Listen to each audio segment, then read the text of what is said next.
A very good afternoon to you all. A very good afternoon to you all. Like I'm doing today is the 15th of October 2024.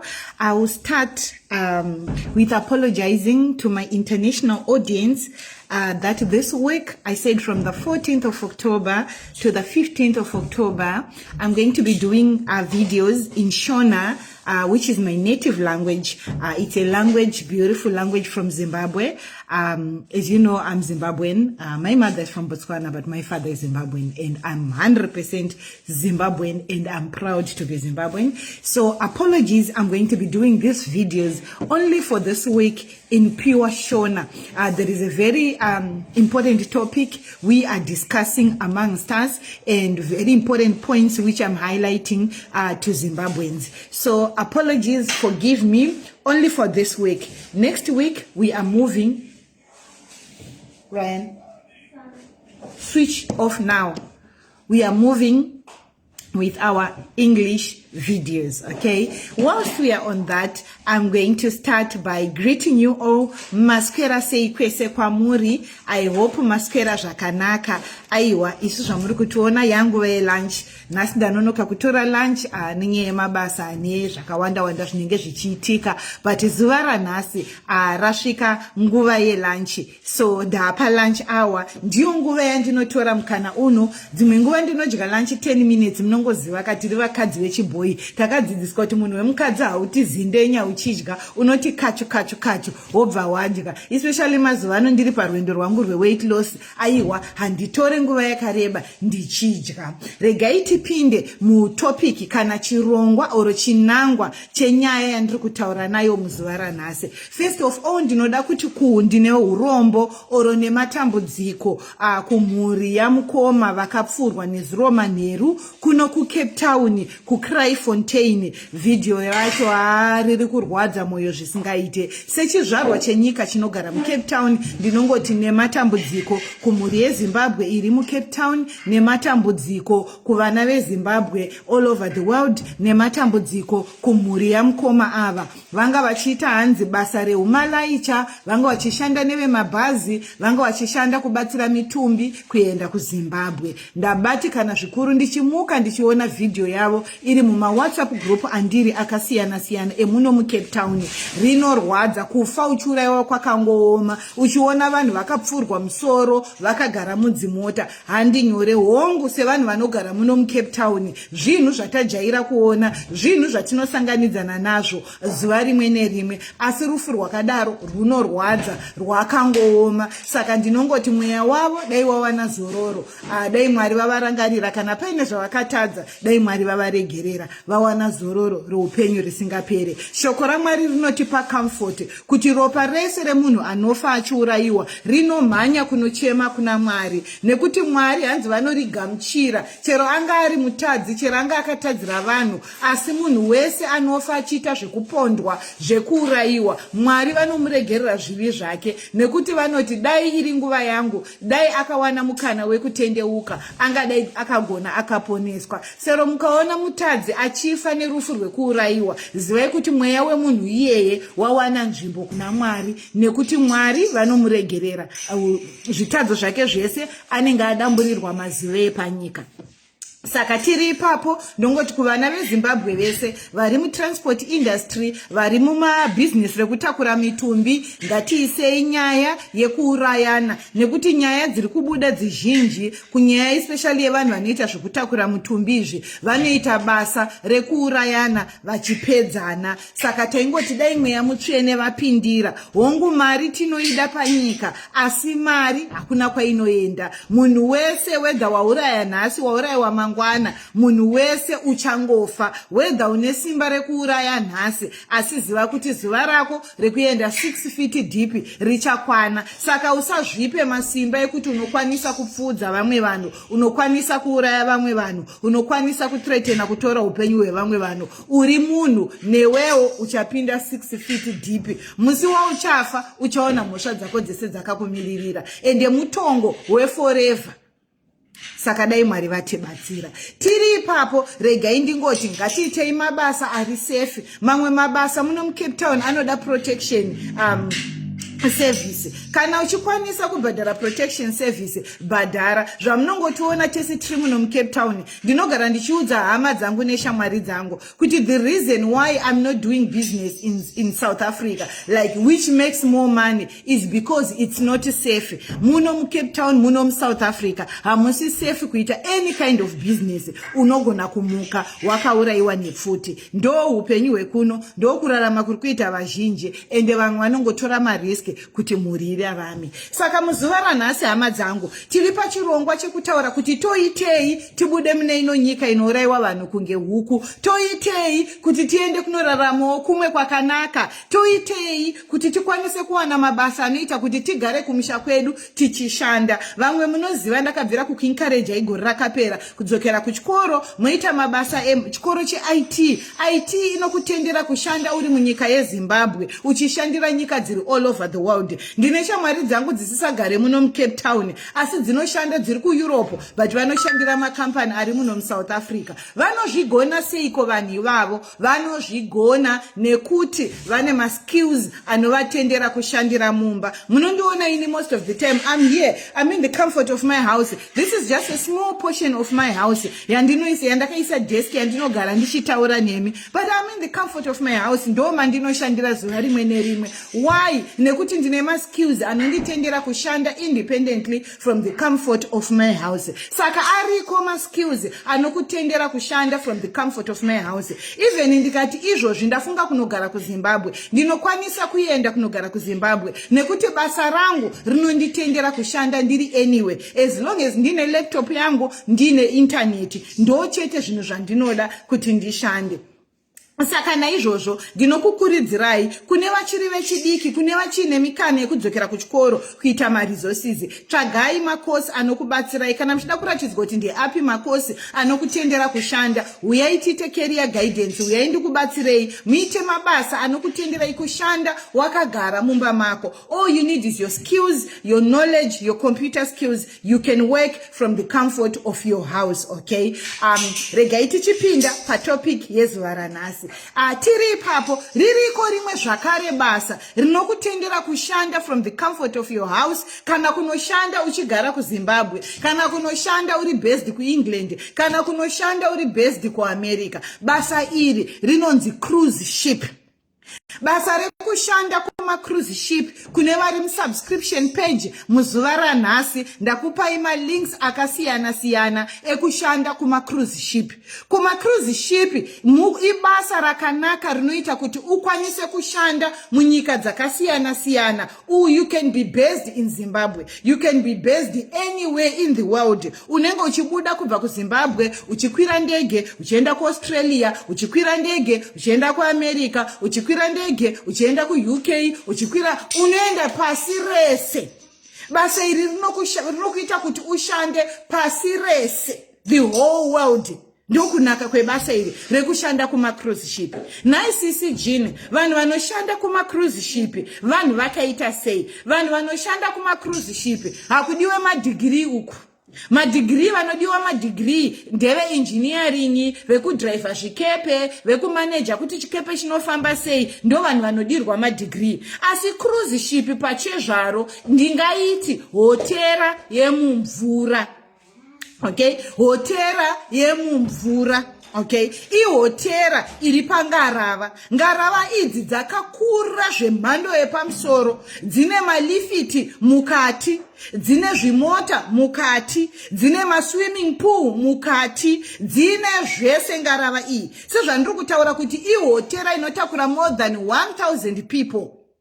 Ine mafloor akasiyana siyana, ine big catering, munodyiwa buffet. Mukati mengarava iyi mutori nemarestaurant mapato emarestaurant akasiyana siyana. Saka ndo cruise ship. Saka cruise ship munoshandwa nevanhu vemhando dzakasiyana siyana. Ndichabata mamwe emabasa anoitwa cruise ship. Okay, number 1, basa rinyore rekupinda naro cruise ship, kutsvaira, kukrina, kumopa, kugeza matoileti, kuwaridza mibhedha, housekeeping, kana kuti cleaning.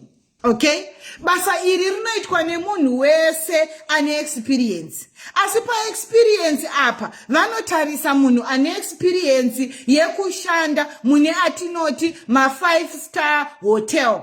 Pamahotera pane mahotera emhando dzakasiyana siyana. Kune hotera inonzi 5-star. Saka ndo vanhu vavanotarisira kuti vane standard kana kuti experience yekushanda mucruise ship. Asi usasvibe moyo mwana wekuZimbabwe kuti ndinoiwana kupi experience yekushanda mu 5-star hotel. Sekuziva kwedu kwatinoita isu vana vekumusha aiwaka mapepa tinogadzira zvepasi pemuti. Susupirienzi inogadzirwa zvepasi pemuti zvekuti unotonzi iwe wakashanda ku 5-star hotera iwe usina chaunongoda chete semunhu anoda kuenda kubasa rakadai kuti changamu.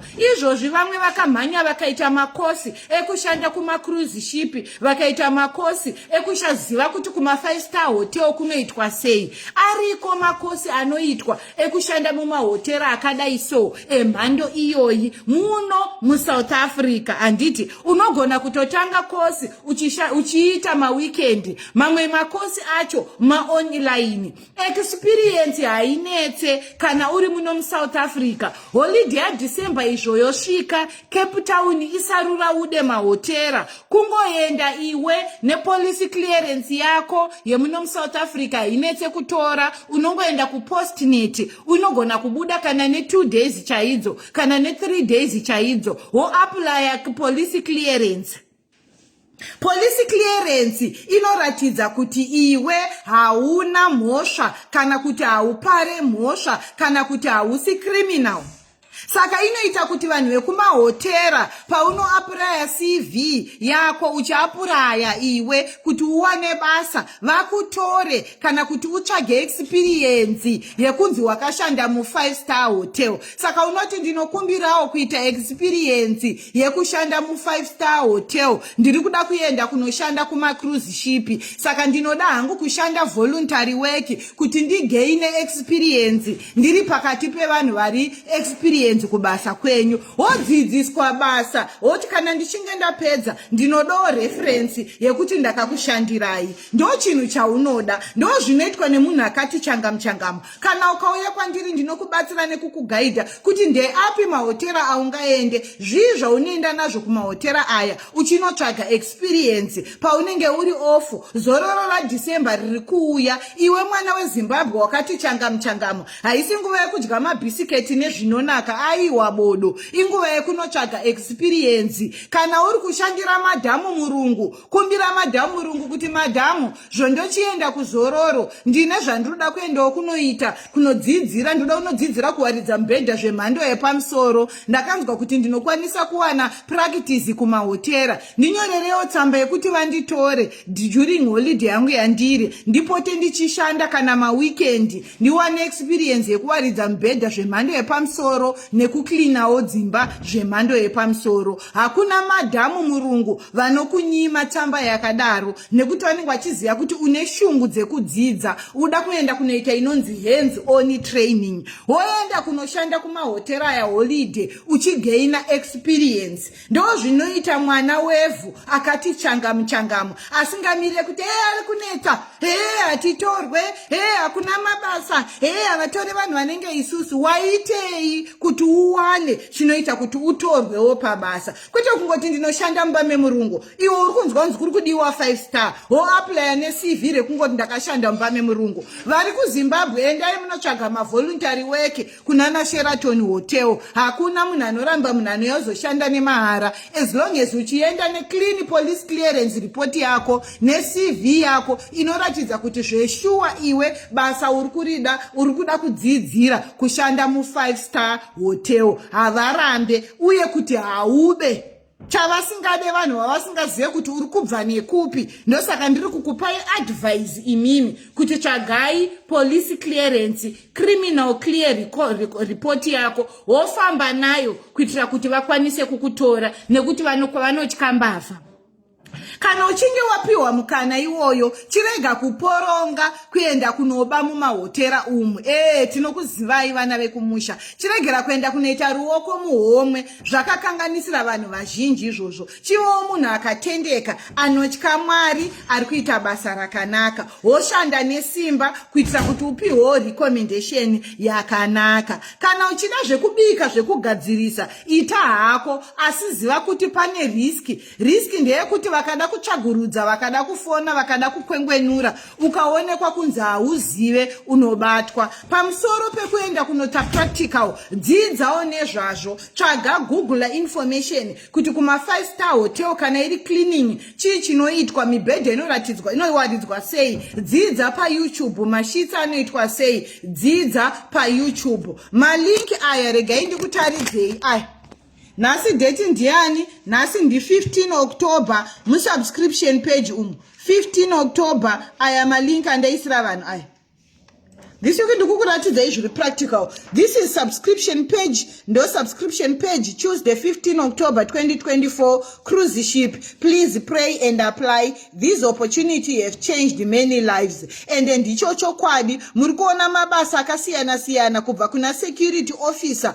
Chichi, cleaner, housekeeping, environmental officer, fitter mechanic, residency hostess, mawaiter, mabasa akasiyana. Malinki ese aya ari mu subscription page atotanga ku apply wane vanhu vari mu subscription page. Hanti muri kuona ndinomaisa zuva rega na 8 mangwanani, saka every day of the week ndinenge ndichiisa ma links akasiyana ekuti vanhu va apply vawane mikana yekuenda kunze kwenyika. Saka even ve upholstery vanoziva kugadzira macheya chichichi ku maintainer kufixa munodiwa kuma cruise ship, mechanical fitters and tenors munodiwa kuma cruise ship, vaimbori mapurisa munodiwa kuma cruise ship, kunoshanda sema security officers, vanoita zveku cleaner munodiwa kuma cruise ship, vanoita zveku aina munodiwa kuma cruise ship, vakaita kosi dzekugadzira vhudzi revachena munodiwa kuma cruise ship, even revanhu vatema munodiwa kuma cruise ship, ma beauty and massage therapist munodiwa kuma cruise ship, ma waiter munodiwa kuma cruise ship.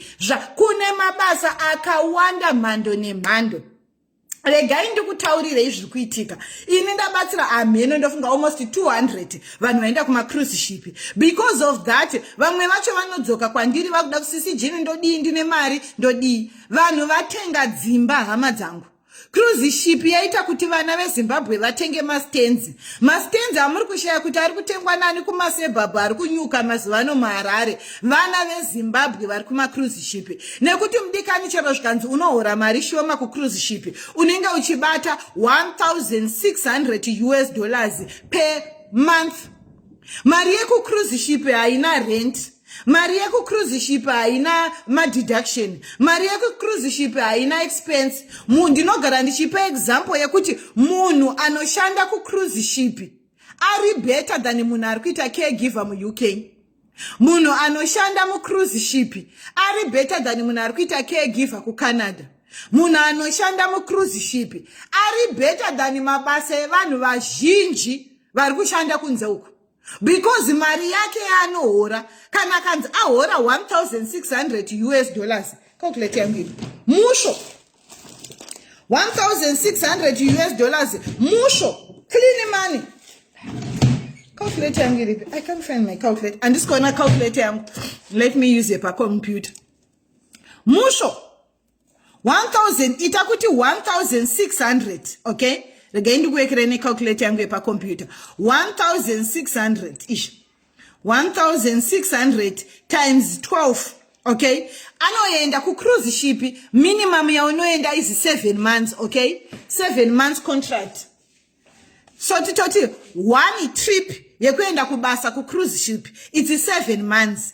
1,600 tukutora munhu anohora mari shoma. 1,600 times 7 months. Manamuka times 7 months, that's $11,200. Ya anodzoka nayo. Apa wakangogara pa cruise ship. Chikafu unodya, chikafu cha unoda. unodya chikafu chaunoda kubva kumachokoleti, makeke, dessert, main meal, nyama. Hauna chaunotenga pa cruise ship. Unorya mafishongo ese uripo. Which means kuti one trip ukasimuka iwe kubva kuZimbabwe kana South Africa uchienda ku cruise ship uri kunobata 11,200 after 7 months. Ndiwe munhu asingahore 11,200. Regai ndiise kumarandi, indoshanda nerandi, ndo randi inonzwisisa. Toti toriisa randi rakakwira mazuva ano, toriisa pa rate riripo mazuva ano, imari. That's 190,000 rands 400. Almost 200,000 rands. Yaunobata in 7 months. 200,000 rands. Andina kutaura matipi. Kunopiwa matipi. Vasikana variko vanotiudzoti sisi jini iPhone tinotenga nemari dzematipi. iPhone, hembe, mucheno yavo vanotenga nemari dzematipi. Muri kunzwa? Mari dzematipi kwete salary. Saka ndiudze kuti 200,000 pa 7 months imari shoma. Unenge wasarwa nemari. Ma 2 bedroom apartment mazivana akachipisisa South Africa ari kuita 750,000 rands. 750,000 rands 2 bedroom apartment in South Africa. Saka which means unongoda 246. Unongoda former trip. Which is former trip, that's 2 years. Unongoda 2 years dzakasimba. Uchienda nekudzoka ku cruise ship. Uchienda nekudzoka ku cruise ship. Uchienda nekudzoka ku cruise ship. 4 trips. Watenga 2 bedroom apartment. 750,000 apartment.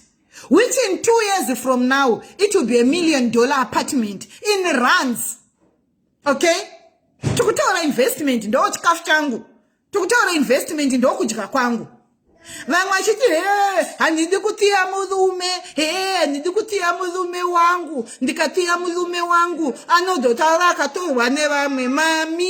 Mami, muchigara muhoki muchidedzera kuti handidi kutia mulume. Mami, baba ivavo vachakusiyai. Tinashe madzimuro ikungara vatakaenda. Thank you sisi jine. Murume ye anokusiya. Uri papo anogona ngokuhurira. Ndo zvandingoda kukudzai madzimai kuti usaregedze kushanda nenyaya yemurume, usaregedze kushanda nenyaya yekutya kuti ndosiya mukadzi wangu nani. Iwe wakabereka wakabatwa mukadzi reo. Wakabereka wakabata murume, notiya mukadzi wangu nani, notiya murume wangu nani. Murume kupi? Isu tiri pano munotiona tinoshanda, tinotoita productive more. Dedi vari kubasa. Dedi vari kubasa. Vanoenda futi, almost basa remurume wangu rinenge rekumangarava futi, but hakusi kuma cruise ship. Kwawa ku oil and gas industry. Dedi vanoenda kubasa. Ndosara ndega nevana. Upenyu huri kutofamba. Handigare nemurume every day. Pandamuona tinofara. But kana asipo haapo. Saka iwe ndiwani hatisi kuglowa. Na imi handisi kuglowa, ndiri kungoglowa. Handisi kushanda, ndiri kungoshanda. Siya murume aende kunoshanda, siya mukadzi aende kunoshanda, vana vaende kuzvikoro zvakanaka, mutenge ma-assets muine simba. Kwete kuchembera mozoti nyangadza nekushungurudza varoora nevakuwasha muchidhimanda no toda mari yerenti, todawo mari yechikafu. Shandai muchine nguva. Shandai misana ichiri yakasimba iyi. Iwe kubasa, mukadzi kubasa. Nungo. Basa rekuda kugara murara makarara. Mwakumba mudenga after work. Muchihora nzungu. Endai munoshanda. Zvese zvekuspereta nyaya madrama zvinopera izvi. Mari Facebook is not sustainable. Because haisi fixed. Stop saying I'm a content creator. It's not sustainable. You need something else. Yes, it's attractive. But you can't live as I'm a content creator. It's not sustainable. Uchigara, ndipewa masters. It's not sustainable. Ngati shande tichine simba. You can still do your content creation. Urukuma cruise ship. You can still do your content creation wakaenda asi bag richipinda muhomwe, fixed salary richipinda muhomwe. Hapana chinhu chakakosha se fixed salary. Hanzi naNonti Malinga, I have a friend who came last month who bought a stand at 24,000 USD. She's doing nails kuma cruise ship. How many?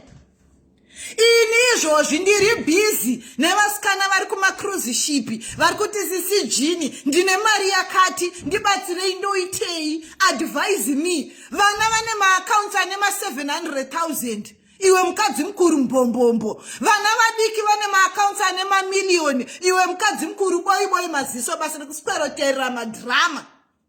Uchitadza kuenda kunoshanda, enda unoshanda. Ndakagarira vana vanokura. Vana vanoda kudya chikafu chakanaka. Vana vanoda kupfeka hembe dzakanaka. Vana vanoda kuenda kuma good schools. Ndimi muri kulimita future generation imimi. Kuda kuti tadzisira varora nevakwasha kuti vadzidze nenyaya yekuti hamuna mari yekuvaendesa kunoita maskills akanaka. Endai munoshanda kuma cruise ship. Tsvaga zvese zviri kudiwa uende kunoshanda kuma cruise ship. Hakunetso kuita maskills ari kudiwa. Mari yeNando's, I've been saying it, iripo. Mari yeKFC iripo. Mari yekuhodha hembe kuna Rana iripo.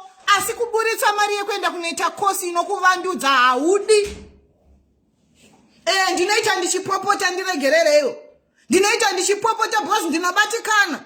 Ndinoita ndichipopota because ndinobatikana. Zviri nani wani wenyu as a couple ogara kumba achichengeta vana, mumwe ngaaende kunoshanda mari inobatika. Musho. Muite zvine musoro, mutenge mastendi masvinu, muvakise dzimba svinu, muite zvinhu zvisvinu. Ndo shungu dzangu chete. Handisi kukutukai, handisi kuti chii, but ndiri kukupushai, ndiri kukusundai. Kune tuvasikana izvozvi anouya akakutorera murume wakagarira iyeye nekuti ane bhegi. Mami varume vari mugeneration yedu hamusi kuvaziva. Anoenda nemwana mudiki akakusiya newakagarira imba nevana, unosara. Musati ukaenda musikana unoshaya murume, musanyeperwe. Generation yevarume variko mazuvano varume vari kuda vakadzi vane zvinhu zvavo. Kune varume vakuda vakadzi vane tunhu. Unosiwa wakatemba nemuchato iyoyo. Unodamburwa mami. Unodamburwa muchato. Usagarire kuti muchato. Ita zvinounza mari. Varume vakuda vakadzi vakati changamu. Unoita sexual attractive ineiko usina chaunounza. Unoita sexual attractive ungori wema expense. Unaita sexual attractive ungori wema expense chete. Mwana uda school fees, mwana hembe ngadzichakwane, mwana bhutsa ichakwane, muriwo wapera, raisi hapachisina, shuga muchisina. Ita kosi uende kunoshanda. Murume anosara akahura chero uripo ari kungohura wani. Anomiswa. Murume anohura hakuna munhu anomisa. Iko kuma cruise ship kuchiriko chihure. Hakuna kusina chihure. Ndinotonyara ndichitoona vamwe varume veshamwari yangu achiita maskandoko. Chihure chiri kwese adikani. Haufu wakachengeta murume kuti chihure. Ingonamata kuti Mwari itai kuti ezitsa apinde munomba. Ingonamata kuti Mwari itai kuti chihure ichi chisati paradze. Chete, chihure is everywhere. Ita tsvaga basa uende unoshanda. Tsvaga basa uende unoshanda zvikashandayo. Zvikanetsa you start afresh une zvinhu zvako, no problem. Vana vako unochengeta. Chimwe chiri kutoti murambe makagara vakadzi nyaya yekuti hamushande. Ndiri kushanda. Mainhingi ndoda kuti vandione. Kuchechi ndiri kushanda. Ndoda kuti mainhingi vandione. Nhasi ndavapisa ndakachena iwo hazvina kana nebasa rese izvo. Mazuvano hatichatarise kuchena kwemunhu maniyo. Mazuvano hatichatarise zviri mumusoro wako iwe. Tinotarisa what do you have? What is your net worth? Ndo zvinotivhundutsa. Handivhundutswe nemunhu akaisa wigi musoro Brazilian nemakeup is nothing. Ndinovhundutswa nemukadzi ane zvishandwa. Ndinovhundutswa nevana vasikana vadiki vane zvishandwa. Ndo vanhu vatinovhunduka. Kwete munhu anenge akanama mafirita. Neniwo kana ndichida kuzviita Beyonce ndozviita Beyonce nefirita ndokanda paFacebook. Hakuna mukadzi wakashata, mukadzi wese akaiswa makeup akaisa firita Beyonce. hazvichavhundutsa izvo. Kudhara ndopataivhunduka kuti mai wewe vamwe vari kugeza aiwa firita yako pode nha profile picture enda unoshanda. Takuvhunduka vakadzi vane zvishandwa, takuvhunduka vakadzi vane tunhu twavo, takuvhunduka vakadzi vanosimudza. Even Proverbs 31 inotaura zvemukadzi anoshanda, inotaura zvemukadzi anoita kuti murume wake aremekedzwe because she is hard working. Proverbs 31 haitaura kuti mukadzi iye anogeza chaizvo, no. Proverbs 31 inotaura kuti she is hard working, anomuka mangwanani, mhuri yake inozivikanwa nekuchena, murume wake anozivikanwa muguta nekuti mukadzi wake anomupfekedza zvemhando yepamusoro. How do you dress your husband? Wakambotengerawo murume sheti ye 1.5 here to start with. Murume wako haatozi haana kana sheti ye 2000 rands. Saka uri Proverbs 31 pachi. Uda kuita mukadzi wemunhu pakai, enda unoshanda. Murume wako azikanwe nekupfeka zvinhu zvinodhura. Murume wako ngaazikanwe nezvinhu zvakanaka nekushanda kwako. Ndo yatinoti Proverbs 31 woman. Proverbs 31 woman aonekwe nezviri mumusoro madzimai. Proverbs 31 woman aonekwe nenzara. Proverbs 31 woman anoonekwa nemabasa. Proverbs 31 woman anoonekwa nekushanda. Nemiwo varume shoko raMwari rakataura kuti shandai uchadya cheziya. You must provide for your household. Uri murume werudzii, vana vari kufamba vakashama. Uri murume werudzii, asiri kutenga development mastendi mchivaka nemukadzi. You must provide pekugara nevana. Uri murume werudzii chitadza kuprovide. Yes, a man must provide. Kana asiri kuprovide asi murume. Whether I am a relative or what, I don't care. A man must provide. That's what the word of God said. Proverbs 31 achitsigira mukadzi ngaashande. Which means kuti baba ngavashande, amai ngavashande. Zviri mushoko raMwari izvi. Tese ngatishandei kuti mhuri yedu ienderere mberi. I am a housewife wekudii. Handina pandakamboona muscripture pakanyorwa kunzi housewife ini. Anatabhita vemubhaibheri vaishanda, mazuva aJesu vaisona, vaigadzira machira epepo. Hakuna kwandakambona mukadzi ainzi anga akagara mubhaibheri. Vaishanda, vamwe vakadzi vaitoenda kuhondo. Saka ngatibatsiranei madzimai. Ukaona uri murume anozviti ini ndinoita zvangu ndega. What kind of a man are you? Hamubudirire. Kana mari ichinzi ndeyababa inoita zvababa, iyi ndeyamai inoita zvaamai. Mukangoona marriage yenyu yakadaro yakadhakwa. Hakuna marriage inoprogressa. Mari yababa ichiita zvababa, yaamai ichiita zvaamai. Mari inobudirira kana muchiita zvinhu pamwe chete muri mese, Mwari vekudenga vachitipfuudza mberi. Hanzi mava chinhu chimwe chete, zvinodaro shoko raMwari. Kana mchinge mabatanidzwa mava chinhu chimwe chete. Madzimai ngatisafamba tichipembedzana. Ini yangu haione, yangu inogara apa. You are stupid. Murume nemukadzi muri chinhu chimwe chete chakasikwa naMwari. Hanzi whatever God has joined, not no man put asunder. Chii chinonzi mari chinokupatsanurai kuti ini ndoshanda yangu, iwe unoshanda yako. To divide na my expenses. Muno progressa sei, hazvina unity. Hanzi pane vaviri kana vatatu muzita raMwari, ini ndichavapo. Saka imba yenyu inoropafadzwa sei. Ndosaka muri kuona vamwe vezera renyu vari kuita maassets, vamwe vezera renyu vari kuita zvinoendeka nekuti vari pamwe chete. So I encourage you couples, kana mchinge maenda kunoshanda, batanidzai mari yenyu, mushande pamwe chete. Kana musiri kubatanidza mari yenyu, makasununguka kuita single parents. Uyu kwake, uyu achimaneja mari yake achidya mari yake, uyu achimaneja mari yake achidya mari yake, mosheya navana maexpenses. Ndizvozvo takaenda. Asi kana mati tiri mhuri, shandai pamwe chete. Whether mumwe ari kucruise ship, mumwe ari muSouth Africa, whether mumwe ari kucruise ship, mumwe ari kuZimbabwe, mari pamwe chete kudai. Motaurirana. Breakdown yema expenses yakamira sei, zvese zvakamira sei. Baba voti ndinodowo yangu yedoro, mai voti ndinodowo yangu yemusoro, ndinodowo yangu yenzara, baba voti ndinodowo yangu yekunotamba sinuka nevakomana. Mopanana maallowance mumarriage imomo, rudo richitsva, Mwari vachitipfuudza mberi. ndo zvandiri kushuwira. Handisi kuti kana murume waenda kucruise ship mukadzi asara muSouth Africa kana kuZimbabwe marriage yaparara. No, unonoita rombe because mari inoshandwa mazvake ina progress mulife. Mari inobudirira tiri pamwe chete. Madzimai musafe makafurirwa kunzi tenga property murume asingazive. Ndo upenzi hwekupedzisira. Musi waanoziva murume secret yako, that's the end of the marriage. It's as good as wakagarira bomba rakangomirira kuputika. Kana waona kuti wakuda kutenga ma-assets ako wega, zvakangofanana nekuti buda marriage. In other words, rikutaura kuti wakangogarira chinhu chababa ivavo chete. Because kana wakuita ma-financial decisions asingazikanwe nemurume wako. Mwari ngawandibatsira, ndisina kuticha nezvemarriage nhasi. Rega itite pashinangwa chemabasa. Rega indibve kune zvemarriage. Handisida kudzidzisa madzimai. Rega ititaure nezvemabasa. Saka kucruise ship kunokupei mukana wekuti murume nemukadzi mushande nesimba mukurumbidze kuita mari. Hongu kunoshandwa zvinorwadza. Isayo kamuchikanda masters nevedwe. Ima muzvizive kuti ndiri content creator. Munoitawo kamuchikanda masters, malavu nemalikes. Kuti mutaurawa nesimba Mwari wekudenga achitiitira zvakanaka. Munoita muchindipowo kasimba. Kandai masters team rekumaCruise ship muripo, vandakabatsira vakaenda kunze kwenyika muripo. Munoita muchikanda masters kakuti ndiwane simba. Nai chii chakadaro?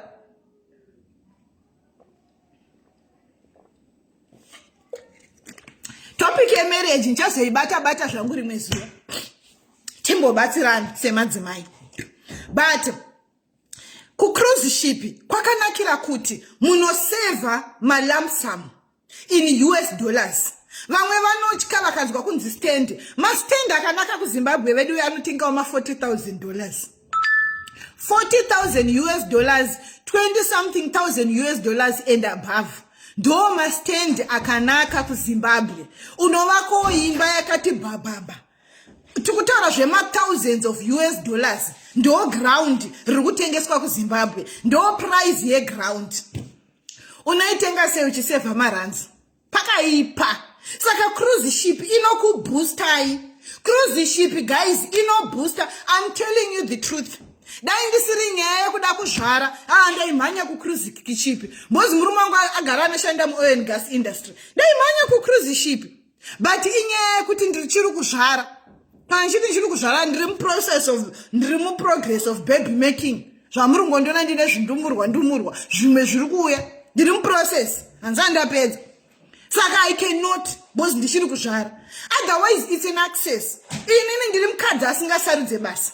No matter how educated I am, izvozvi mukati mai mukanya hande tinokrina kwaita maruko ndinoenda ndakaenda mukati mai mukanya hande kuteki munondiziva ndotengesa hembe dzekuteki takaenda mukati mai mukanya hande tonokanya zvidhina takaenda nekuti mari haina zita. Hakuna mari inonzi yekukanya zvidhina, hakuna mari inonzi yekucruise ship, hakuna mari inonzi yekushanda mubhengi. At the end of the day, randi irandi, US dollar. Haina zita, haitaure kuti ndabva kupi. Mara haitaure kuti ndabva kupi kana kuti ndashandwa sei. Mari imari. Ndosaka maindinzwa ndichipusha vanhu mazuva ndichibatsira vanhu kuenda kuUK. Chero kubata dhodhi ini ndobata handiseme. Chandinotya iropa chete ofishi ndikadzidzira handifunge kuti ndinoritya. Saka ita zvinoita kuti urarame. Kushanda ende usambonyare nebasa rako, usambovhunduke nebasa rako, usambovhunduke kuti vanhu vachati. Ndinoziva chatitadzisa vanhu vazhinji kuenda kunoshanda kumaCruise ship inyaya yekutyira murume. Mami murume anongohura muripo mami, murume anongokusiyai muripo mami, achibuda makusena achidzoka manheru dzaanotsikisa masikati mami, unogara pasi ukawiwidza. Saka murume ndewa Mwari. Murume anochengetwa naJesu. Jesu ndivo vega vanogona kuchengeta murume. Iwe nene hativagone vanhu vanonzi varume. Murume anochengetwa naMwari. Saka kana uchinge wowana mukana wekumaCruise ship, enda. Rega ndikuvhurirei aya mabasa. Rega ndikuvhurirei tine chiko. Hotel. Rega ndikuvhurirei ndikuratidze aya mabasa. galley and hotel service technician. Let me show you another one. Environmental officer. Vakaita environmental studies iribase. Environmental officer pa cruise ship. Malinki ari ku subscription page. Rega indi kuvhurira irimi. Oh, ngazoti sisi jini vanonyepa. Fitter mechanic iri. Cruise ship. Fitter mechanic cruise ship. MSc. Ibase. Rega indi kuvhurira irimi. Ngati sisi jina vanotudza zvisirizvo. Residence host ish. Butler iri. Basa iri. Explorer journeys. Rega indi kuvhurira imami. Ko malinki ndinodira zvo. Malinki ndinotsvaga. Esa. Mabasa. Esa. Grisa ndo isingade macouples. Mamwe macruise ship anotobvuma macouples. And munogona kutotransfer. Mopedzisira makushanda mese murume nemukadzi. Barista vekubika kofa. Makosi ari kuitwa mune muCape Town nekubika kofa. Barista. Malinki esa ari ku subscription page. Ku subscription page. Subscription page yangu. Malinki esa. Ndamaisa Nhasi taraidete. Every day ndinoisa malinki. Nekuti ndiri kuona ari kushanda.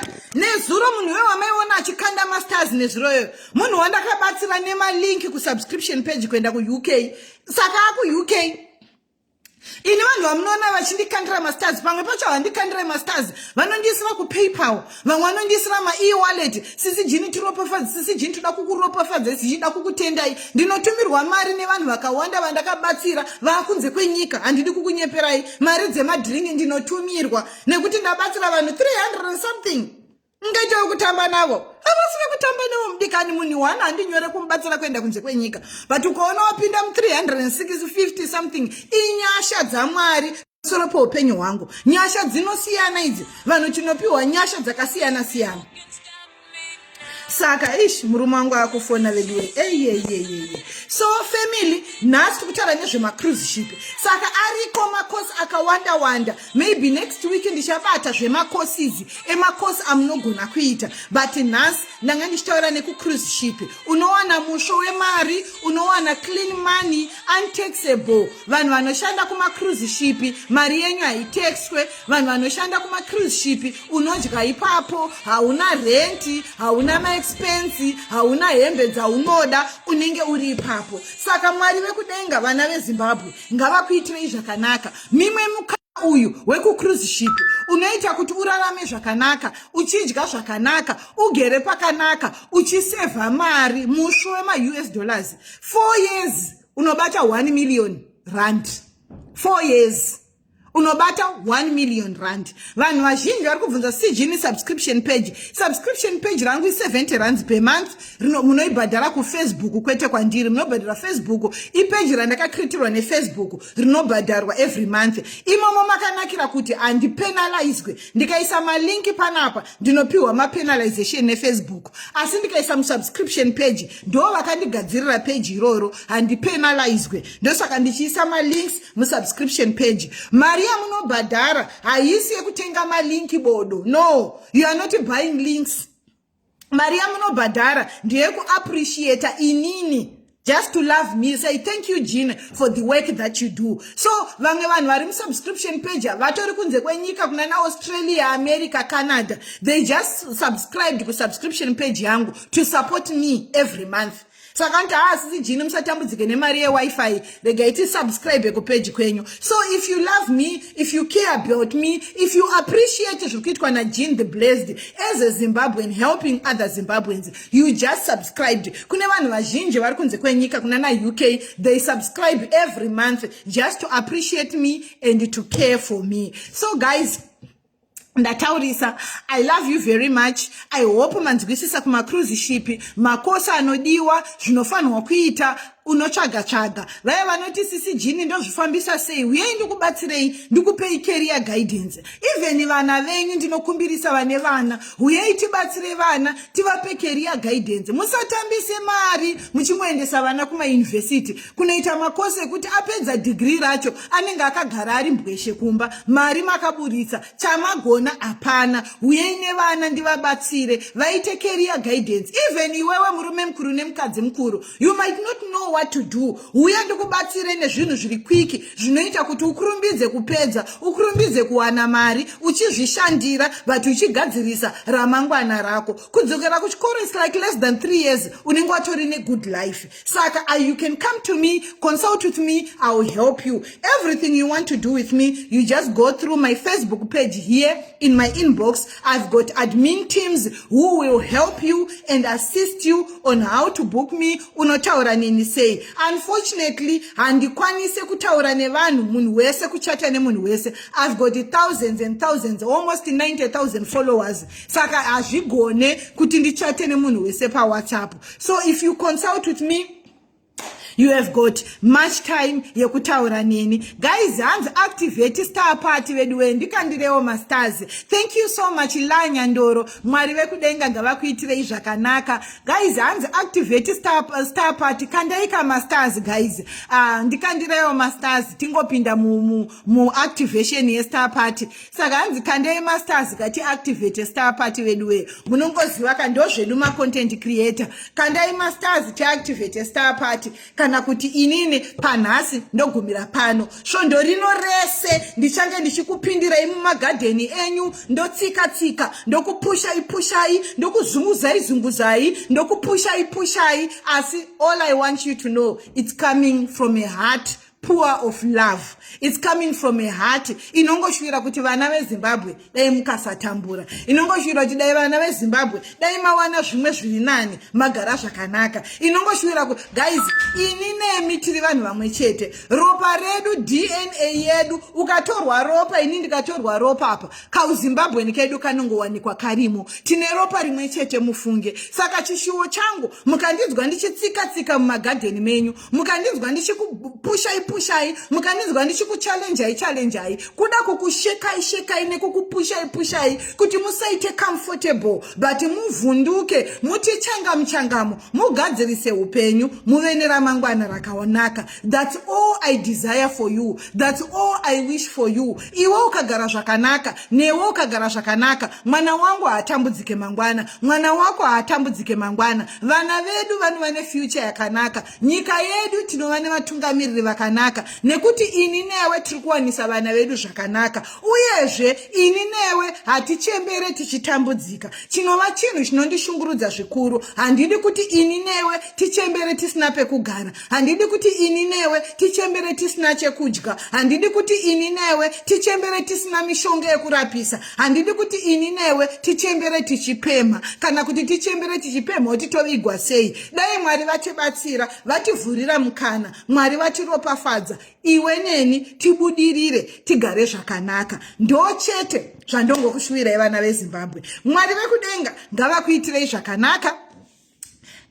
Tinosangana. Ndinokumbirisawo kumunhu wese ari pano kuti share video rino kupeji kwako, kumapeji auri, tisheke vana veZimbabwe vakanaka vakawanda. Tishare video, tishare information iyi. Haufe wakalimita maopportunity ako nekuti vana veZimbabwe vakawanda vawana mukana. No, unotoropafadzwa naMwari nekuti wabatsira vamwe. Kubatsira kuri kwakasiyana. Handi mari chete inobatsira munhu. Your resources like kushare video rine information inobatsira vamwe, kubatsira ikoko. Saka ndokumbirawo nerudo rwaMwari, wese achaona video inei chingobaya share button yako and share to others kungoti please listen. Tosangana zvakare pano mangwanani tichitaura imwe topic zvakare, tichipushana, tichizunzana, kusvika muzvinhu zvedu zvaita sei zvaita. Mwari vekudenga ngavakuitirei zvakanaka. May the good Lord bless you. I love you very much. I'm out.